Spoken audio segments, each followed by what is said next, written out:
আগামীকাল হচ্ছে আমাদের ভগবান শ্রী রামচন্দ্রের শুভ আবির্ভাব তিথি। 12ই চৈত্র, 27শে মার্চ। 27 তো? হ্যাঁ, 27শে মার্চ। কি বার? শুক্রবার। তিথিটা হচ্ছে চৈত্র মাস শুক্লাপক্ষ নবমী তিথি, আগামীকাল। হ্যাঁ, চৈত্র মাস শুক্লাপক্ষ নবমী তিথি। এই নবমী তিথিকে কেন্দ্র করে ত্রেতা যুগে স্বয়ং ভগবান তিনি ভৌম জগতে অযোধ্যা নগরীতে ভগবান শ্রী রামচন্দ্র তিনি এক হয়েও চারি মূর্তিতে ওই দশরথ মহারাজের গৃহে তিনি আবির্ভূত হয়েছিলেন। এখন কেন তিনি হলেন না, গীতার মধ্যে বলেছেন যদা যদা হি ধর্মস্য গ্লানি ভবতি ভারতঃ অভ্যুত্থানম অধর্মস্য তদাত্মনং সৃজাম্যহম। যখন যখন এই জগতে ধর্মের কোনো গ্লানি আসে, ধর্ম কেউ জীবনযাপন করতে চায় না, নাস্তিকের প্রভাব যখন বাড়াবাড়ি হয়ে যায়, তখন ভগবান এই জগতে আবির্ভূত হয়ে আর ওই নাস্তিক পাষণ্ডদেরকে দমন করে তিনি ধর্মকে স্থাপন করেন। হ্যাঁ, ধর্ম সংস্থাপনার্থায় সম্ভবামে যুগে যুগে, এটা দিয়ে দেন, সম্ভবামে যুগে যুগে।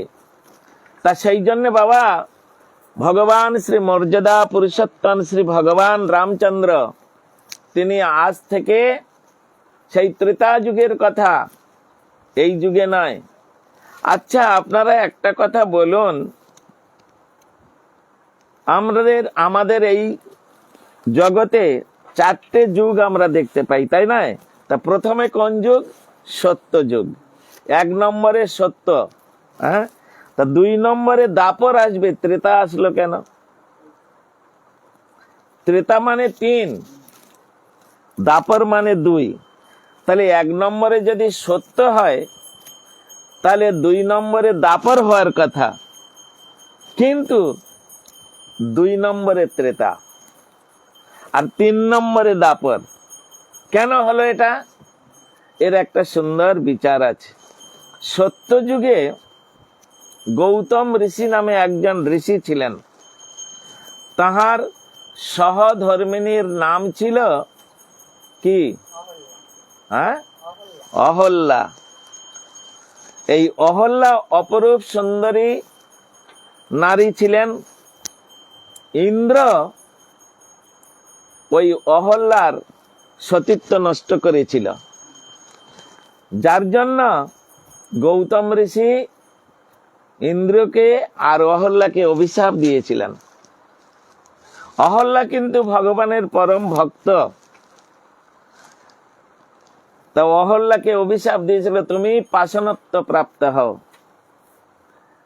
আর তিনি কান্নাকাটি করতে তখন তিনি চরণ ধরে প্রার্থনা করেছিলেন, তাহলে আমার এই পাষাণত্ব থেকে আমি কবে উদ্ধার হব?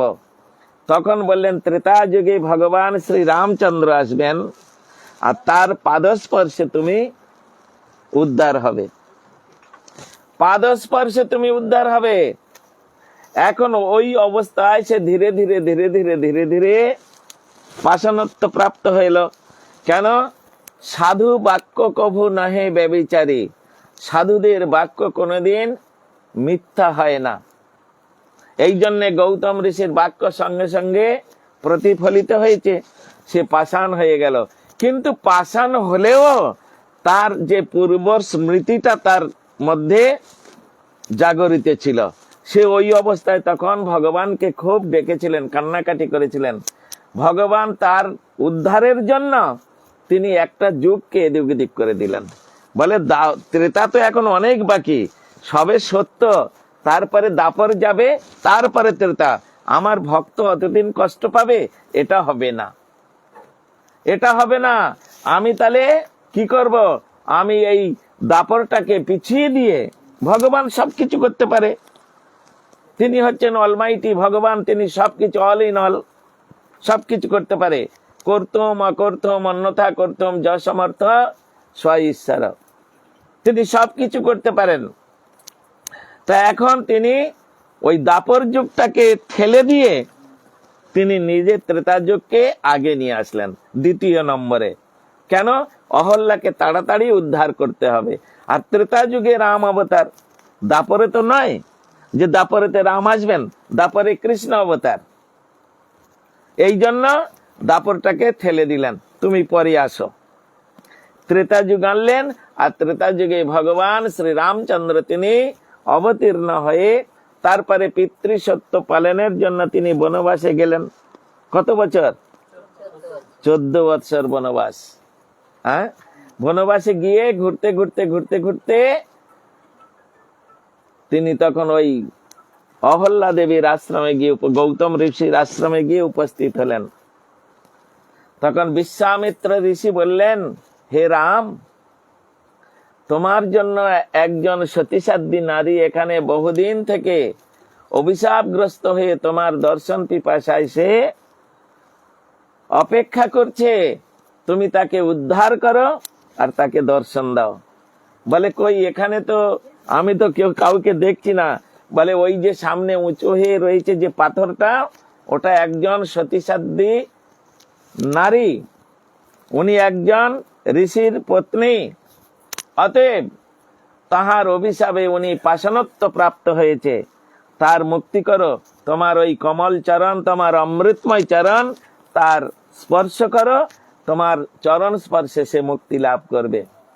ভগবান শ্রী রামচন্দ্র সবকিছু জানেন মা, তিনি অন্তর্যামী ভগবান, তথাপিও সবকিছু জেনেও তিনি না জানার একটা অভিনয় করছেন। হ্যাঁ, না জানার একটা অভিনয় করছে। তাই তিনি কি করলেন, ধীরে ধীরে ওই ঋষির বাক্য শুনে, আর তিনি তার দক্ষিণ চরণটা যখন ওই পাথরে স্পর্শ করিয়েছে, ব্যাস সঙ্গে সঙ্গে সেই পাথরের মধ্যে থেকে ওই অপরূপ সুন্দরী, হ্যাঁ, গৌতম ঋষির যে পত্নী, তিনি সেখান থেকে মুক্তি লাভ করলেন পাষাণ থেকে। আর করে ভগবানকে সেই শ্যামল সুন্দর রূপ দর্শন করে আর তিনি প্রণাম করলেন। হ্যাঁ, কি বলে প্রণাম করলেন? কি বলে প্রণাম করলেন? রামায় রামচন্দ্রায় রামভদ্রায় বেধসে রঘুনাথায় নাথায় সীতয়া পতয়ে নমঃ। দক্ষিণে লক্ষণ ধন্যে বামত জানকী শোভা পুরত মারুতি যস্য তং নমামি রঘুত্তমম। আমি সেই রামচন্দ্রকে প্রণাম করি যার দক্ষিণে লক্ষণ নিত্যকাল শোভিত হচ্ছে। দক্ষিণে লক্ষণ ধন্যে বামত জানকী শোভা, আর যার বাম দিকে নিত্যকাল, জানকী মানে সীতা দেবী, সীতা দেবীর এক নাম হচ্ছে জানকী দেবী। জনক রাজার কন্যা বলে তার নাম হয়েছে জানকী। তাই এই জন্য এখানে বলছেন বামত জানকী শোভা, আর পুরত মানে নিচে মারুতি যস্য, নিচে হনুমান তিনি প্রার্থনা করছেন। এই রকম যে ভগবান শ্রী রামচন্দ্র, আমি তার চরণে বারংবার প্রণত হই। তিনি প্রণাম করলেন, আর যখন প্রণাম করলেন ভগবান তার মস্তকে তার চরণটা ঠেকিয়ে দিলেন, আর তিনি সঙ্গে সঙ্গে কি হলো, ওই উপর থেকে একটা রথ চলে আসলো বাবা। আর সেই রথে ওই অহল্যা দেবী তিনি কি করলেন, উঠে আর সদা অযোধ্যায় চলে গেলেন। নিতাই গৌর প্রেমানন্দে হরি হরি বল, চলে গেল। এই হচ্ছে ভগবান শ্রী রামচন্দ্রের লীলা। ভগবান শ্রী রামচন্দ্রের লীলা অত্যন্ত করুণ লীলা। হ্যাঁ, তা এ সম্বন্ধে বহু কথা শাস্ত্রে বর্ণিত আছে। আগামীকাল ভগবান শ্রী রামচন্দ্রের শুভ আবির্ভাব। সেই আবির্ভাব উপলক্ষে আমরা রামচন্দ্রের জন্ম থেকে আরম্ভ করে আর তার অযোধ্যা গমন পর্যন্ত যত লীলা আছে আমরা কিঞ্চিত কিঞ্চিত সেটা আস্বাদন করব। তো আজকের একটু আপনারা কয়েকটা হিত উপদেশ আপনারা শুনে রাখুন। সংসারীদের সংসার করতে গেলে কিভাবে সংসার করলে তারা সংসারের মধ্যে সুখ শান্তি লাভ করতে পারবে, এটা আমাদের জেনে রাখা দরকার। কারণ আমরা নিজেরা নিজেদের মন মতো চলছি আর তার দ্বারাই নানা প্রকার বিপদের সম্মুখীন হচ্ছি, নানা প্রকার বিপদের সম্মুখীন হচ্ছে। যেমন আমি আজকের এই আমার হরে কৃষ্ণ প্রভুর বাড়িতে এসেছি। আমি প্রথম ওনার থেকে শুরু করি। তা ওনার যখন এসে ঠাকুর ঘরে প্রবেশ করলাম তো আমি ঠাকুর দেখে প্রণাম করলাম। সন্ধ্যাবেলায় যখন আমি সন্ধ্যা বন্দনাদি করব তখন আমি জিজ্ঞাসা করলাম, মা উত্তর দিক পূর্ব দিক কোনটা? কেন, একটা নিয়ম আছে, সকালবেলায় সাধক সাধিকা তারা গুরুমন্ত্র জপ করবেন পূর্ব দিকে বসে, মুখ করে বসে, পূর্ব দিকে মুখ করে বসে। আর সন্ধ্যাবেলায় গুরুমন্ত্র তারা জপ করবেন উত্তর মুখ হয়ে, উত্তর মুখ দিকে মুখ করে বসে গুরুমন্ত্র জপ করবেন। সেই জন্য এখন এখানে আমি তো নতুন এসেছি, কোন দিকে পূর্ব কোন দিকে পশ্চিম আমার তো জানা নাই। এই জন্যে এদেরকে জিজ্ঞাসা করলাম, তা আমাকে দেখিয়ে দিচ্ছেন, মহারাজ এইটা হচ্ছে পূর্ব মুখ, মানে বর্তমান আমি যেভাবে বসে আছি এটাই হচ্ছে পূর্ব দিক। আর বলার সঙ্গে সঙ্গে আমার মনটাকে একদম বিচলিত হয়ে গেল। আরে এটা যদি পূর্বমুখ হয় তাহলে ওনার ঠাকুরের যে সিংহাসন আছে সিংহাসনে ঠাকুর বসেছে পশ্চিম মুখ। ঠাকুরের মুখ পশ্চিম দিকে আছে। এটা সংসারে অশান্তির চরম অবস্থা, জানে রাখবেন। ঠাকুরকে যদি কোনো গৃহস্থ পশ্চিম মুখ মন্দির করে, পশ্চিম মুখ ঠাকুরের সিংহাসন করে পশ্চিম দিকে মুখ করে ঠাকুর বসায়, তার সংসারে চিরদিন অশান্তি লেগে থাকবে, কোনোদিন সে শান্তি পাবে না। সুতরাং শাস্ত্রে বিধান দিয়েছেন, বিষ্ণু মন্দির, বিষ্ণুর দেবতা বা যে কোনো মন্দির হোক, বিশেষ করে বিষ্ণু মন্দির বা বিষ্ণুর সিংহাসন, বিষ্ণুর বিগ্রহ সব সময় পূর্ব অথবা দক্ষিণ মুখে বসাতে হবে। এটাই হচ্ছে শাস্ত্রের বিধান। হয় দক্ষিণ দিকে মুখ করুন, তা নাহলে পূর্ব দিকে মুখ করুন। তাহলে সেই সংসারে শান্তি হবে, সুখ হবে, ধন বৃদ্ধি হবে। লক্ষ্মী দেবী চঞ্চলা হয়ে যায় পশ্চিম মুখ হলে, কারণ পশ্চিম মুখ হচ্ছে রাক্ষসদের বাস। পশ্চিম দিকে দক্ষিণ দিকে, পশ্চিম দিকে রাক্ষসদের বাস, অসুরদের বাস। এই জন্য পশ্চিম মুখে করে কোনোদিন দেবতার মন্দির করতে নাই বা দেবতাকে বসাতে নাই পশ্চিম দিকে। এটা আপনারা জেনে রাখুন। আপনারা জানেন না, আপনাদের অবগতির জন্য আমি এটা আপনাদের বলছি, আপনাদের কল্যাণের জন্য, মঙ্গলের জন্য, যাতে করে আপনারা সংসারে সুখে শান্তিতে বাস করতে পারেন। উত্তর মুখ বসালে তবুও চলে, কিন্তু পশ্চিম মুখে যেন কোনোদিন না হয়। হরিকথা পরিবেশন করবেন পশ্চিম মুখ হলে হবে না। ওরা তো ওইদিকে স্টেজ করতে চাচ্ছিল, এই ভাগবতের আসনটা। রত্না বলল, মহারাজ আপনি এখানে বসবেন, এদিকে না হবে না। কেন? এটা তো পশ্চিম দিক, তাহলে এদিকে মুখ করে তো বসে ভাগবত পাঠ করা যাবে না, তার থেকে ওদিকে করো। হরে কৃষ্ণ প্রভু সুন্দর করে একেবারে ঘিরে টিরে দিয়ে বলে, হ্যাঁ বাবা ঠিক আছে। তা কিছু কিছু জিনিস উনি যে জেনে শুনে এটা করেছে তাও নয়, উনি বসিয়ে দিয়েছেন, হয়তো গ্রামের লোকজন জেগে বসিয়ে দিয়েছেন। তা এই রকম আমি বহু বাড়িতে যাই দেখি পশ্চিম দিকে তারা ঠাকুরের মন্দির করেছে, ঠাকুরের মুখ করেছে, সিংহাসন করে তারা ঠাকুর বসিয়েছে। এটা কখনো উচিত নয়। এটা যত আপনারা এইভাবে চলবেন, সংসারে অশান্তি ছাড়া কোনোদিন শান্তি হবে না, এটা মনে রাখবেন। এই একটা প্রথম গেল।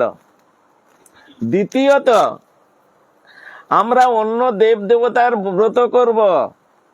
কেউ সন্তোষী মায়ের ব্রত করে, কেউ মঙ্গলচণ্ডীর করে, কেউ বিপত্তারিণী করে, কেউ মঙ্গলবার করে, কেউ আবার কত কি করে ব্রত, সব আমার মায়েরা করে, কিন্তু একাদশী ব্রত করে না।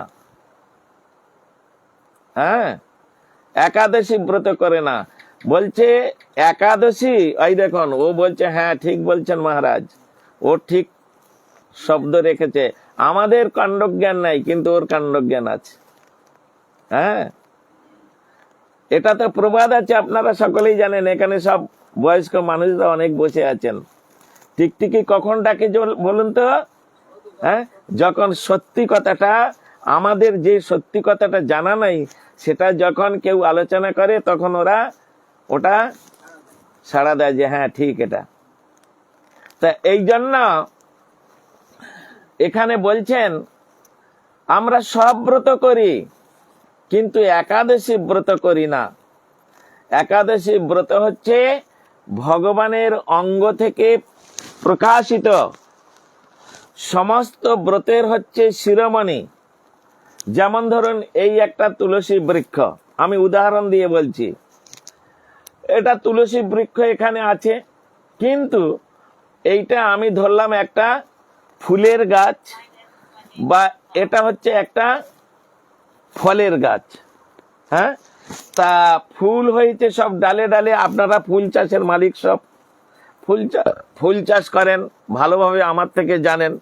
তা যখন ডালে ডালে ফুল হয়, গাঁদা ফুল বলুন, রজনীগন্ধা বলুন, জবা ফুল বলুন, যাই বলুন, যখন ডালে ডালে ফুল হয়, তা তখন কি আপনারা বলেন যে আরে গাছের ডালে তো ফুল হয়েছে, তাহলে গোড়ায় তো আর ফুল হয়নি, তাহলে জলটা গাছের ডালে দিই, গোড়ায় দেব না, সারটা গাছের ডালে দিই, গোড়ায় দেব না, এটা কি বলেন? আর তাই কি করেন? কোথায় জল দেন? কেন? গোড়ায় তো কোনো ফুল নাই। হ্যাঁ, গোড়া না বাঁচলে আগা বাঁচবে, ঠিক বলেছে। হ্যাঁ, তাহলে গোড়ায় জল দিতে হবে, আর গোড়ায় জল দিলে ডালপালায় এমনি চলে আসবে, ওখানে আর আলাদা করে দিতে হবে না। গাঁদা ফুলের চারা বসান, গোড়ায় জল দেন, ফুল হবে ভর্তি হয়ে, ওই গোড়ায় জল দিতে হবে, সার দিতে হবে। সেই রকম যত দেব দেবতা আছে, সমস্ত দেব দেবতার মধ্যে সর্বশ্রেষ্ঠ হচ্ছে ভগবান গোবিন্দ। অনাদির আদি গোবিন্দ, সর্বকার কারণম, আছে না? হ্যাঁ, মন্ত্রটা গোবিন্দকে প্রণাম করার মন্ত্র, তো আপনারা তো সব জানেন। হ্যাঁ, তা হচ্ছে গোবিন্দ হচ্ছে সমস্ত দেবেশ্বরেশ্বর। তাকে যদি আমরা পূজা করি, তাকে যদি আমরা আরাধনা করি, আর ওই বিপদ তারিণী করতে হবে না, আর কোন তারিণী করতে হবে না। আর ভগবানকে বাদ দিয়ে যারা বিপদ তারিণী করবে, তাদের সংসারে আরো বিপদ বেশি হবে। হ্যাঁ, যত সন্তোষী মায়ের পূজা করুন ভগবানকে বাদ দিয়ে, তাদের ঘরে অশান্তি ভরে যাবে। এই জন্য গাছের গোড়ায় মূল হচ্ছে ভগবান গোবিন্দ, সেই মূলে তো তোমরা জল দাও, অর্থাৎ ভগবানকে পূজা করো। সেই রকম যত ব্রত আছে বাবা, সমস্ত ব্রতের মূল হচ্ছে একাদশী ব্রত। একাদশী ব্রতকে বাদ দিয়ে অন্য ব্রত করবেন, তাতে আপনাদের শরীরে পাপও যাবে না, ব্যাধিও যাবে না, সংসারে শান্তিও হবে না। একাদশী ব্রত করুন, সংসারে পাপ আর থাকবে না, শরীরে পাপ থাকবে না। হ্যাঁ, একাদশী তিথি ভক্তি জননী যতনে পালন করি, কৃষ্ণ বসতি বসতি বলি পরম আদরে বরি। একাদশীর দিনে যারা ডাল ভাত রুটি তরকারি খায়, হ্যাঁ, মুড়ি ইত্যাদি, তাদের শরীর পাপময় শরীর। ভগবানের আদেশে পাপ পুরুষ একাদশীর দিন ওই সমস্ত বস্তুগুলোকে আশ্রয় করে, আর ওই বস্তু একাদশীর দিন যারা খাবে, তাদের শরীরে পাপ ভর্তি হবে। তারা অন্তিমে কোথায় যাবে? নরকে যাবে। কতদিন এই নরক যন্ত্রণা ভোগ করবে? যাবৎ চন্দ্র দিবাকরৌ উদীয়মান জগতে। এই জগতে যতদিন চন্দ্র সূর্য উদিত হবে ততদিন পর্যন্ত এই নরক যন্ত্রণা ভোগ করতে হবে। এই জন্য আমাদের কর্তব্য ওই একাদশী ব্রত করা। কারণ একাদশী ব্রতকে বলেছেন সর্ব পাপ হারিণী। একাদশী ব্রত সর্ব পাপ হারিণী, যত প্রকার পাপ করবেন সমস্ত পাপকে দূরীভূত করে দেবেন একাদশী ব্রত। আর একাদশী ব্রত করলে ভগবান তার উপরে বড় প্রসন্ন হয়, ভগবানের কৃপা পাওয়া যাবে, তার সংসারে শান্তি হবে। আর শাস্ত্রে বলেছেন যারা একাদশী ব্রত করবে না তারা পরের জন্মে আর মানুষ জন্ম লাভ করবে না। কারণ একাদশী ব্রতটা গরু গাধা ছাগল ভেড়ার জন্য নয়, এটা একমাত্র মানুষের জন্য। হ্যাঁ, এটা একমাত্র, হ্যাঁ বলছি দাঁড়ান। তো একাদশী এইভাবে করতে হয়। তা এই জন্য একাদশী ব্রত আমাদের করতে হবে।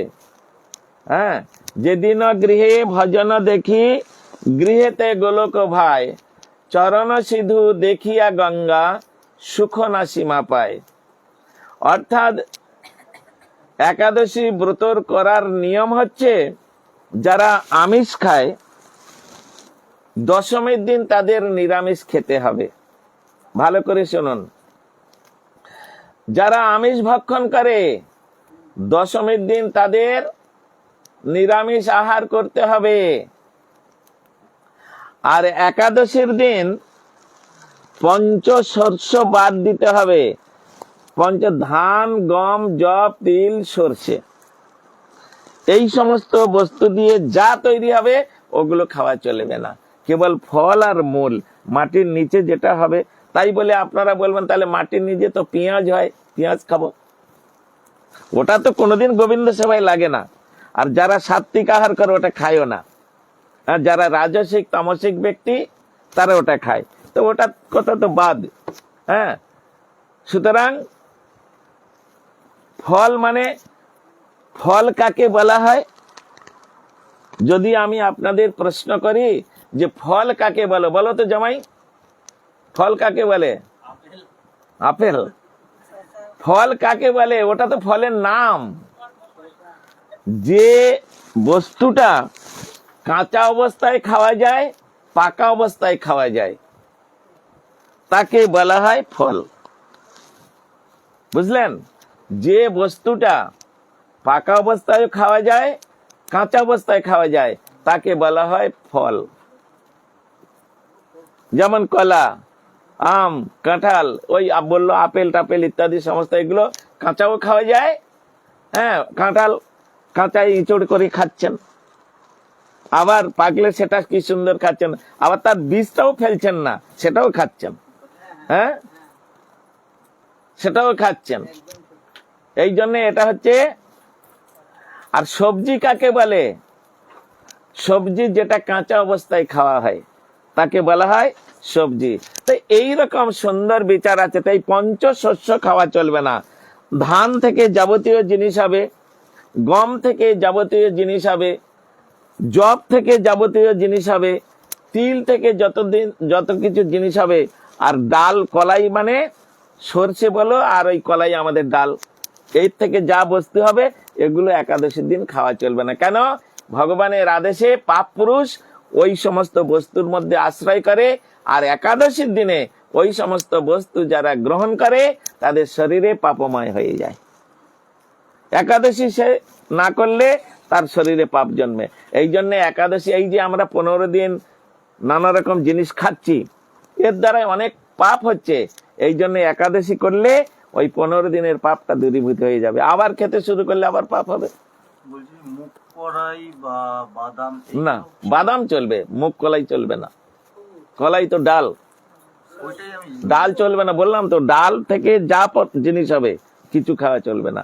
বেসন বলো, পাপড় বলো, ইত্যাদি বলো, সব কিছু খাওয়া চলবে না। বাদাম তো চলবে না, চলবে না। চাল তো, চাল বলছি তো, খাও না, তুমি খাও না, তোমার খেতে কে না করেছে, তুমি খাও, চলবে না, এইটাই আমি বললাম। এবার তুমি যদি চালাও তো কি হবে?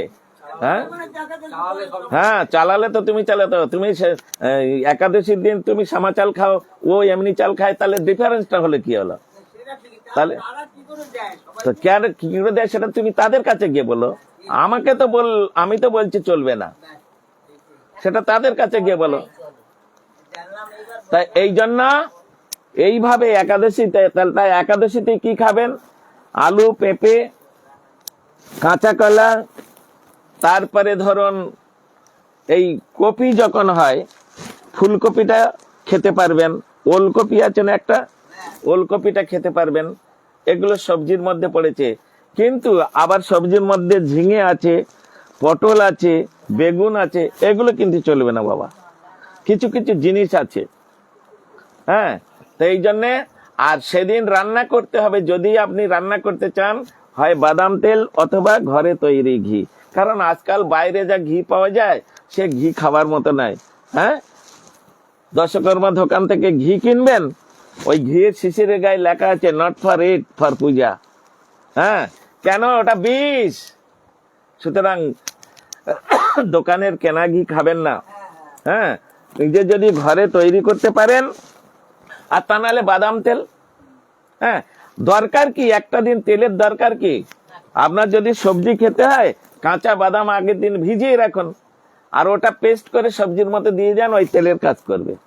দেখুন আমাদের নবদ্বীপে দেখুন ওই দোলের সময়, হ্যাঁ, হাজার হাজার লোক, কম করে 15-16 হাজার লোক পরিক্রমা করে। তা তারা একাদশী পড়ে, তো একাদশীর দিন কি হয়, প্রায় 1 কুইন্টাল বাদাম ওই রকম পেস্ট করা হয়, করে সবজির মধ্যে দিয়ে দেওয়া হয়। ফার্স্ট ক্লাস সবজি, খান পেট ভরে। হ্যাঁ, কুমড়ো দিয়ে, মিষ্টি কুমড়ো।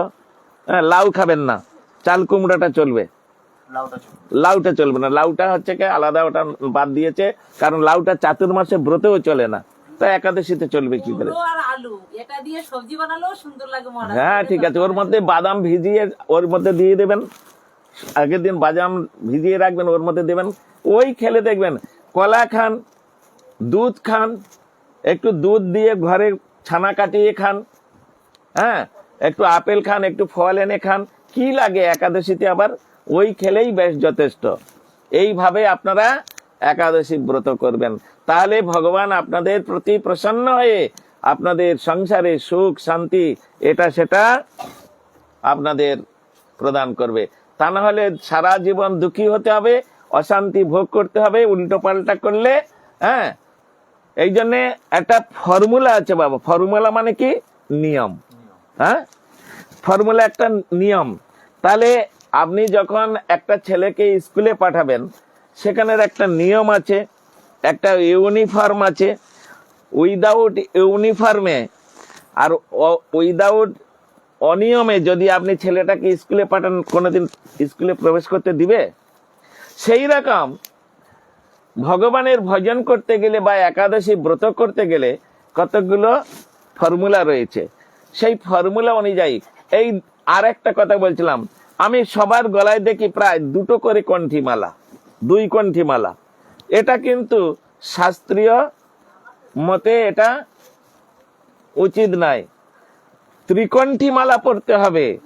নারদীয় পুরাণের শ্লোকটা একটু আগে আমি বলেছি, কণ্ঠে নাস্তি ত্রিকণ্ঠিকা, বলে মহারাজ 2 কণ্ঠি পড়লে কি হবে আর 3 কণ্ঠি পড়লে কি হবে? আপনারা বলতে পারেন 2 কণ্ঠি মালা হচ্ছে, একটা হচ্ছে একটা হচ্ছে তম আর একটা হচ্ছে রজ। যিনি 2 কণ্ঠি মালা পরে তার শরীরে তম আর রজ গুণ সর্বদাই প্রবাহিত হয়। হ্যাঁ, কেন? ওই শরীর থেকে রজ এবং তম গুণ নিষ্ক্রিয় করার জন্য তোমাকে আরেক কণ্ঠি মালা পড়তে হবে, যেটাকে বলা হয় সত্য গুণের নিদর্শন। যতক্ষণ পর্যন্ত তুমি সত্য গুণের কাছে না যাবে, ততক্ষণ তোমার শরীরে রজ আর তম গুণ তোমাকে পিষে দেবে। হ্যাঁ, এই জন্য মা 3 কণ্ঠি মালা পড়তে হয়। যাদের গলায় 2 কণ্ঠি মালা আছে তারা কালকের থেকে 3 কণ্ঠি মালা পরে নেবেন, কালকের ভালো দিন আছে। আর যারা একাদশী ব্রত করেননি আজ পর্যন্ত, সামনে রবিবার একাদশী, খুব ভালো একাদশী, কামদা একাদশী। হ্যাঁ, তা সুতরাং আপনারা একাদশী ব্রত করবেন। একাদশী ব্রত কারণ একাদশী ব্রত হচ্ছে সমস্ত ব্রতের শিরোমণি। যারা একাদশী ব্রত করবেন তাদের আর কোনোদিন অন্য ব্রত করতে হবে না। হ্যাঁ, অন্য ব্রত করতে হবে না। এই জন্যে শাস্ত্রে সমস্ত সুন্দর সুন্দর বিচারগুলো দিয়েছেন, সেই বিচার অনুযায়ী আমাদের চলতে হবে। আমরা যদি শাস্ত্রকে লঙ্ঘন করে কিছু করতে যাই তাহলে বাবা আমাদের বিপদ হতে হবে। পিতামাতা গুরুজনদের আদেশ যদি আমরা না মানি, একটা উদাহরণ দিচ্ছি। আপনি আপনার বাড়িতে কি করবেন, বাড়িতে কি করছেন আপনারা? সরস্বতী পূজা করছেন। প্রত্যেক বাড়িতে প্রায় সরস্বতী পূজা আর লক্ষ্মী পূজা হয়, তাই নয়? বামন ঠাকুর ডেকেছেন। এখন বামন ঠাকুর ডেকেছেন, আপনি পূজা বামনকে দিয়ে করাচ্ছেন। তা যখন পূজা করাবেন তখন বামন ঠাকুর আপনাকে জিজ্ঞাসা, বাবা আপনার নাম কি?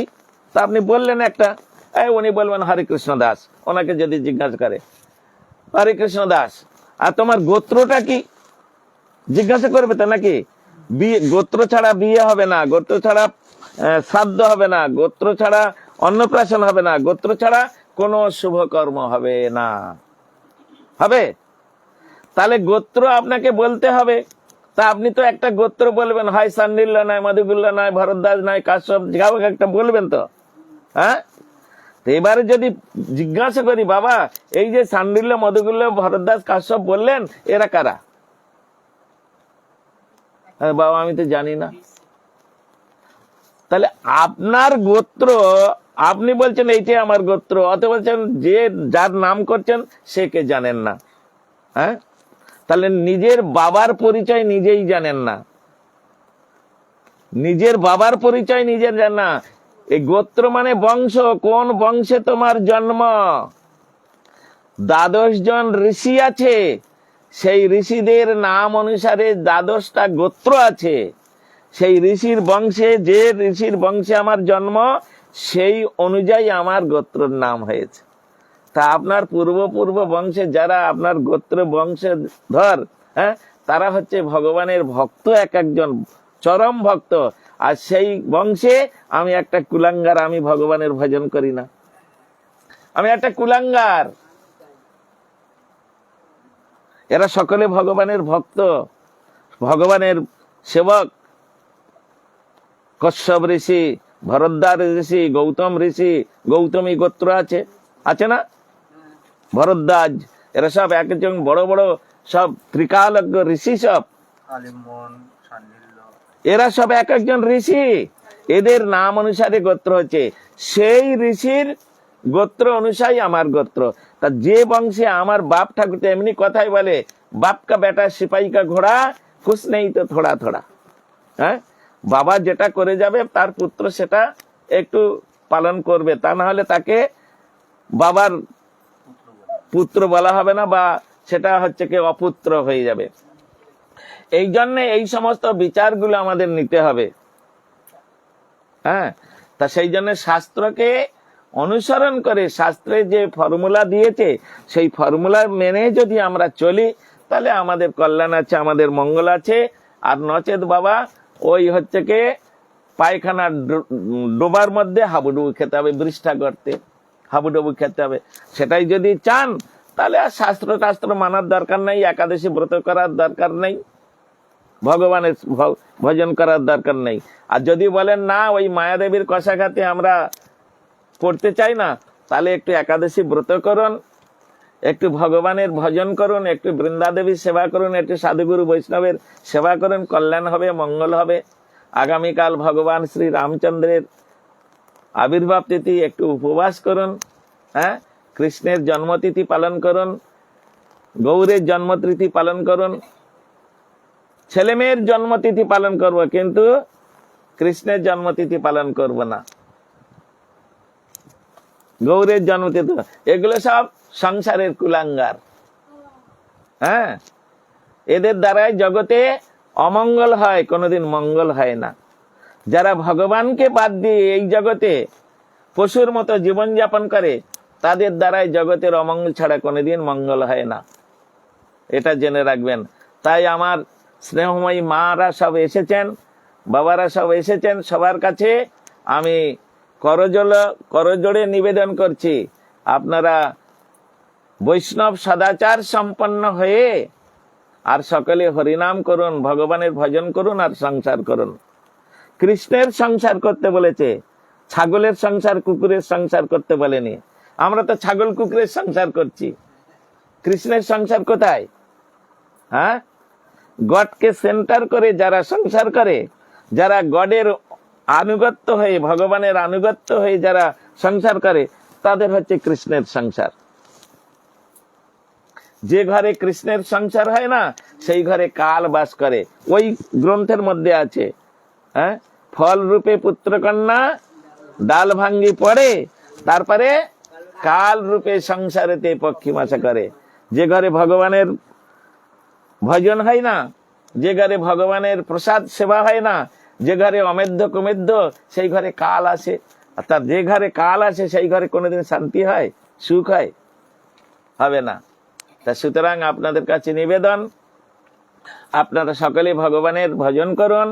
হ্যাঁ, ভগবানের ভজন করার জন্য আপনারা সকলে এই জগতে এসেছেন। সুতরাং ভজন করে, আর সকলে আমরা ছিন্নন্তি বিশ্বে অমৃতস্য পুত্রা, সকলে ভগবানের সন্তান সন্ততি, সেই ভগবানের কাছে আবার আমরা চলে যাব, এই আশা, এই আকাঙ্ক্ষা নিয়ে আজকের আমি হরিকথার এখানে বিশ্রাম দিচ্ছি। 9:30 বাজতে যায়। বাঞ্ছা কল্পতরুভ্যশ্চ কৃপা সিন্ধুভ্যেব চ পতিতানাং পাবনেভ্যো বৈষ্ণবেভ্যো নমো নমঃ।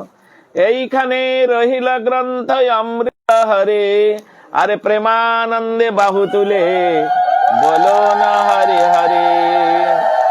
নিতাই গৌরে প্রেমানন্দে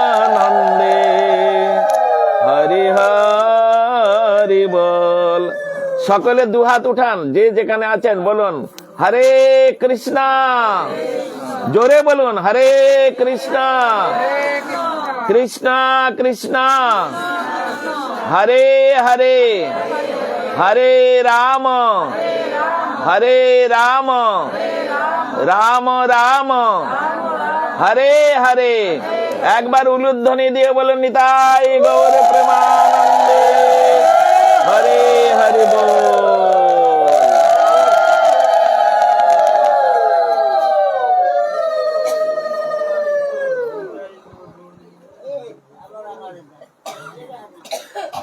হরে কৃষ্ণ কৃষ্ণ কৃষ্ণ হরে হরে, হরে রাম রাম রাম হরে হরে, হরে কৃষ্ণ কৃষ্ণ কৃষ্ণ হরে হরে, হরে রাম রাম রাম হরে হরে, হরে কৃষ্ণ কৃষ্ণ কৃষ্ণ হরে হরে, হরে রাম রাম রাম হরে হরে। নিতাই গৌর হরে বল, হরি বল, হরি বল, হরি বল, হরি বল, হরি বল, হরি বল, হরি বল। বল নিতাই গৌর প্রেমানন্দে